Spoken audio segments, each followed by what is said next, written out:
Torna el reality que esperaves. Oh, goita, com es menja el filet, el rocafort, el petitó de la casa. Estava bo, Doncs vinga, Bobby, que ara et traurà a passejar l'assistenta. Va, passa. Dels creadors de Mujeres Ricas de Beverly Hills. Mira, demà vaig i em trec les catarates, tu. Que no hi veies bé. No, vull dir que em venc les catarates, les del Niàgara. Demà serà un solar que hi vull fer uns edificis.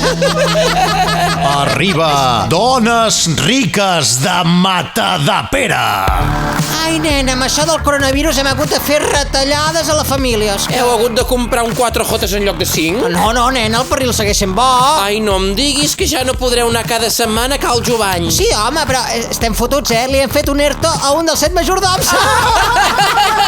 Que bona que És pobre. Aventura. Has vist el nou vaixell que ens hem comprat? Ostres, sí, és preciós, que farà patxoc allà a Begur, No, que aquest el deixarem a Matadepera, que si no ens costa molt de creuar el jacuzzi. Exercici. Mira que fort que està el meu assistent, ho has vist? Oh, que fa peses! No, ben bé, em porta la cartera. Dones Riques de Matadepera. Molt aviat a la teva televisió. Això, si no la compro jo abans. Ets bona!